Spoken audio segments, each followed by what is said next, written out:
واقعہ ہے تحدیث نعمت کے طور پہ اور اللہ کے کلام کی عظمت کے طور پہ سنانے لگا ہوں۔ ایک شخص کا مجھے فون آیا امریکہ سے کہ میں بیڈ پر ہوں اور مجھے کینسر ہے اور میں خطرناک سٹیج پہ پہنچا ہوا ہوں اور کچھ ہی عرصے بعد میرا آپریشن ہونا ہے، دعا کیجئے گا۔ میرے پاس اس کی ٹیلی فون کال بھی ریکارڈ ہے۔ تو میں نے کہا بھائی اللہ تجھے شفا دے، تو بیڈ پہ پڑا ہے، کچھ کر نہیں سکتا، سونے کے علاوہ جب تو اٹھے نماز پڑھنی ہے، کھانا کھانا ہے اور سونا ہے، اور تو تجھے کام کوئی نہیں، مستقل اپنی زبان پہ سورۃ فاتحہ کا ورد شروع کر دے آج سے، مستقل سورۃ فاتحہ پڑھ، جتنا تجھے ٹائم ملے، روز 10 گھنٹے پڑھ سکتا ہے، 15 گھنٹے پڑھ سکتا ہے، 12 گھنٹے پڑھ سکتا ہے، اس کو اپنا وظیفہ بنا، یہ تیرے لیے علاج ہے۔ رسول اللہ نے اس کو شفا کہا صلی اللہ علیہ وسلم۔ چند مہینے کے بعد اس کا مجھے یاد نہیں ہے 2 مہینے گزرے یا 1 مہینہ گزرا، اس کی مجھے دوبارہ کال آئی، کہا شیخ آپ نے مجھے سورۃ فاتحہ کا کہا تھا، واللہ میں نے اس دن سے اپنی 24 گھنٹے کی روٹین سورۃ فاتحہ بنائی، جب میں بیدار ہوتا میری زبان پہ فاتحہ ہوتی، جب میرا آپریشن کا وقت آیا اور اس سے پہلے ٹیسٹ وغیرہ کرنے تھے وہ کیے، میرا مرض بالکل ختم ہو چکا تھا۔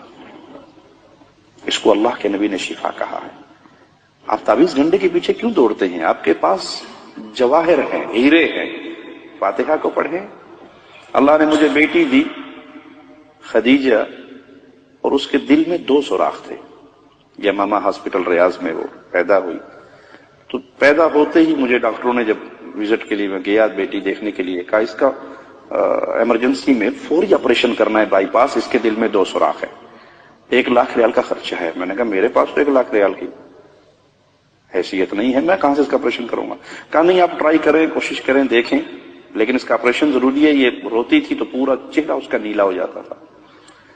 میں نے کہا ٹھیک ہے، اللہ آسانی فرمائے گا۔ میں نے بیٹی لی، گھر آ گیا، اور میں نے اللہ کی رحمت سے اسے اپنی گود میں لینا اور سورۃ فاتحہ پڑھنا۔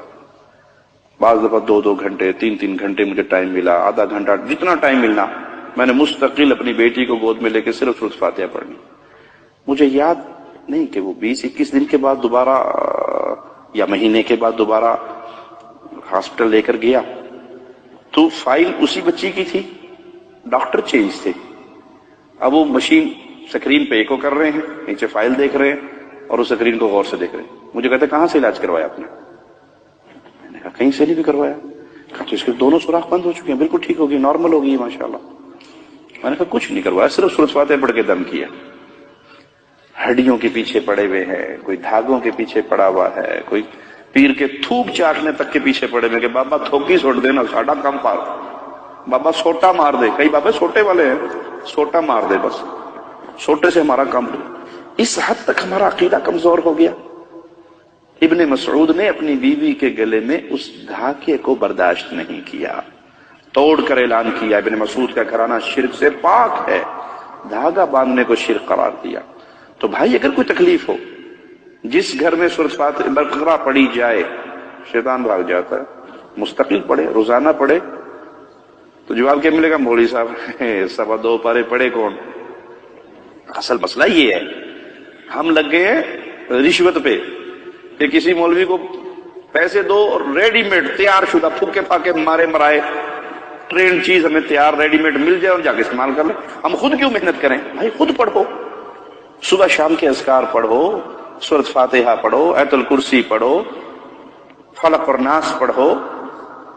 یہ قرآن حکیم شفا ہے، جہاں سے پڑھو آپ کو اللہ شفا نصیب فرمائے گا۔ ہاں یقین ہو کہ یہ میرے رب کا کلام ہے اور یہ شفا ہے۔ اللہ سے دعا ہے اللہ ہمارے حال پہ رحمت فرمائے۔